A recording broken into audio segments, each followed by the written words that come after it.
yooyu lekk élection ndax jàpp nañ ne boobu lekk institution amul benn impact maanaam jeexital ci askan wi ban lecture nga ciy def.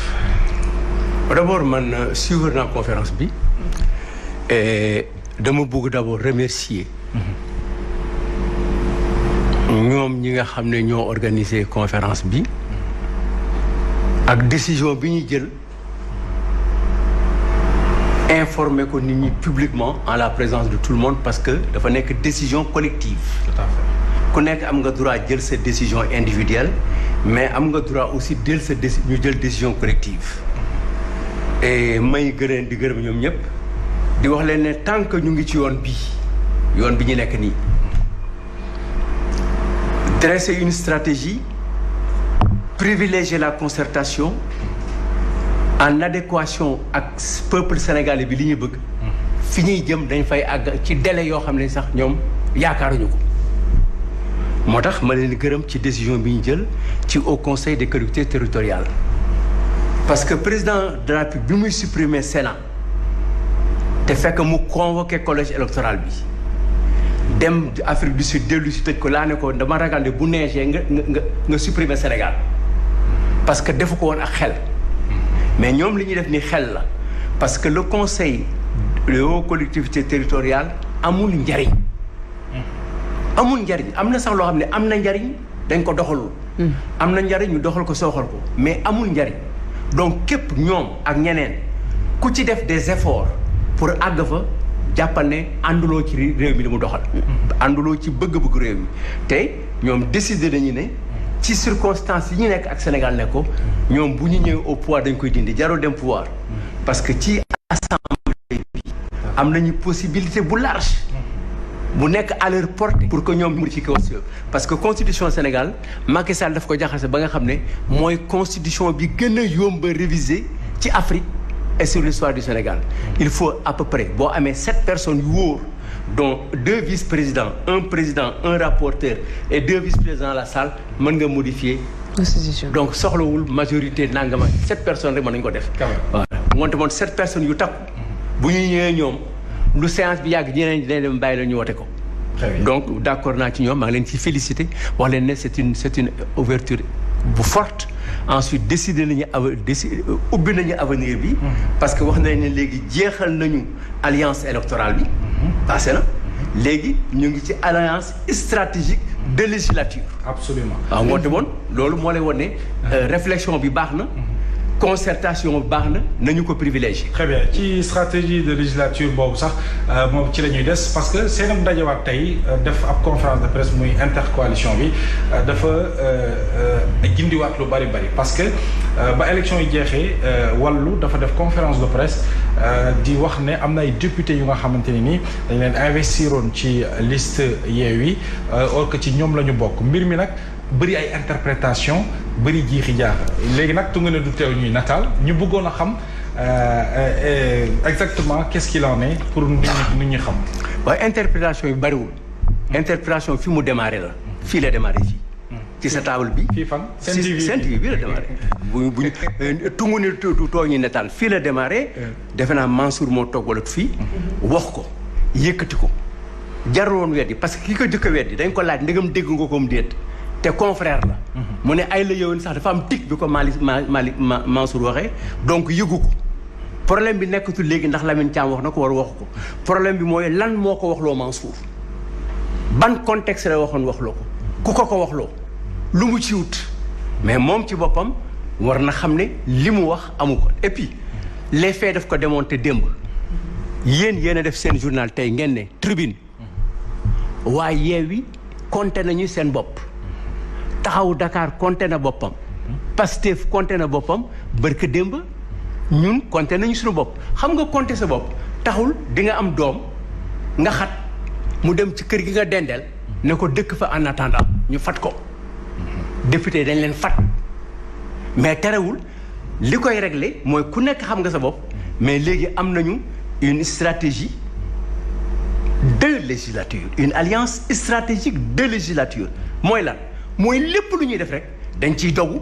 taxawu ci réfléchir ci am ci benn baat am ci benn kàddu. tout à fait mu doon lu am solo. donc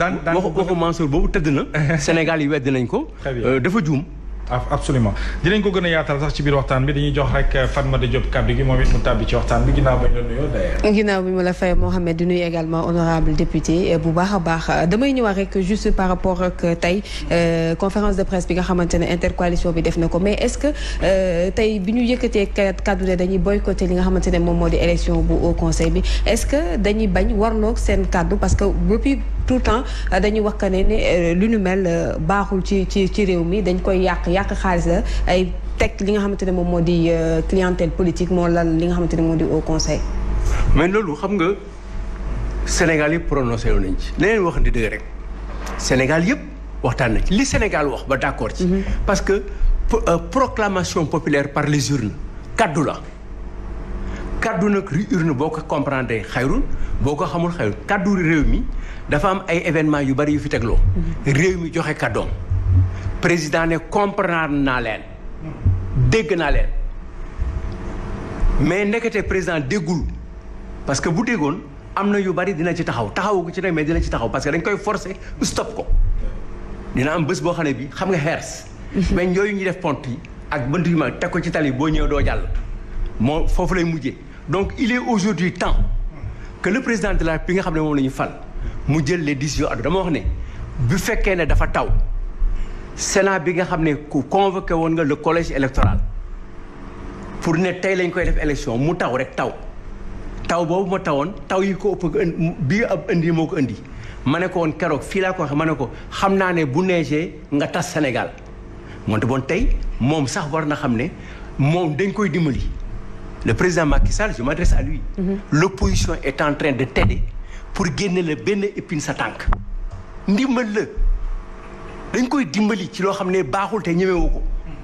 xëy na sax xelam nekk na ci mais ragal na ko amul ku ko wax mais président ce Haut Conseil des collectivités territoriales da nga ko seddoon parti socialiste la fa nekkoon nekku fa situation réew mi day changer day am d'autres considérations d'autres manières de faire de vivre et de dire par conséquent opposition sénégalaise dimbali nañ la ci élection yi mën nga ko bañ a nekk maanaam il faut demander à ton parti de ne pas y aller. D'accord bu ñu desee ba tey ci conférence de presse bu tay bi wax nañ ne également du ñu dem déposer li nga xamante ne moo di recours ñu gis ni ba tey ji ci conseil constitutionnel bi benn lañ mën a jàpp ne moom lañ wax ne moo déposé ci wàllu recours yi est-ce que li nu mel du firndeel ne ñoom itam dañoo d'accord ci li nga xamante ne moom moo jukkee ci résultat provisoire yi. non du question d'accord xam nga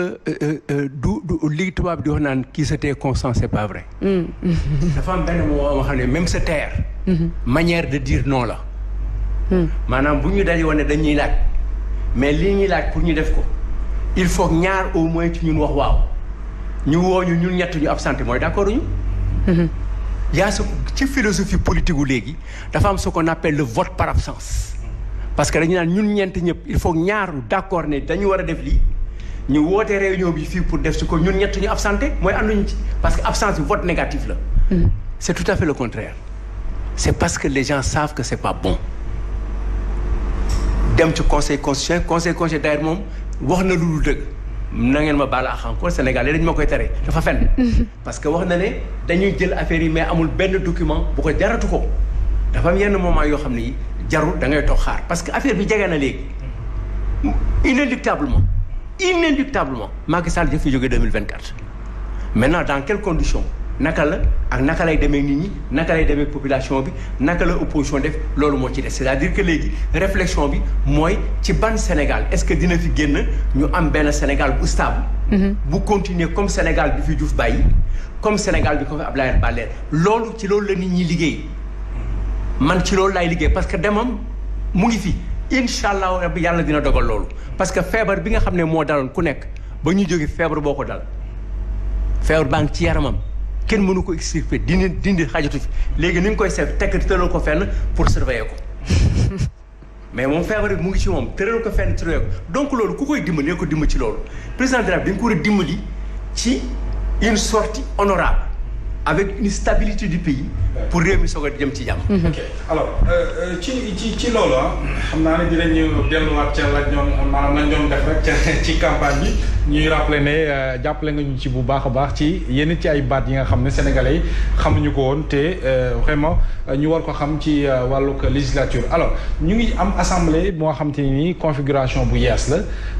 déjà ñu ngi naan majorité bi amul wala plutôt mouvance présidentielle bi amul majorité wala ñenn ñi jàpp nañ ne ñàkk na majorité absolue est-ce que mën nga dikkat en tant que ancien parlementaire ci solo suk majorité absolue ak ñàkk ko lan lay wund. xam nga ñi xuloo tudd naan député yi kenn moomu leen nangam fi nga koy xamee. bu ñuy voté ji. pour seet kan moo am majorité nga xam ne député am na fu mu féete. naka la fay féetee moo problème. parce que il faut que ñu wàññi ne ñii ñoo d'accord ñii ñoo d'accord. donc képp ku toog fii. di wax nangam war nañ def nii député bi amul fu mu féete non. benn député bi mënul décider. il faut que ñu seet ëllëg kan la ñuy tànn comme président assemblée. loolu dafa laaj majorité absolue mooy majorité bi nga xam ne bii. bu ñëpp dajee yow di nga ëppale au moins benn. c'est-à-dire di nga am genn wàll gi ak benn. parce que mënoon nañu am tey 50 wala 30 candidats te ñëpp du ko am mais après dañuy dem ba mu dem dernier tour. tout à fait donc moo tax ci élection présidentielle yi. kenn du gagné mais deuxième tour kii raw mooy jël. mais premier tour moom il faut nga am 50% des voix plus une voix. loolu mooy majorité mais dafa am yeneen majorité yu nekk ci biir assemblée bi. mooy ce qu'on appelle une majorité qualifiée. wala majorité renforcée. maanaam dañu daan wax naan pour nga changer constitution bi.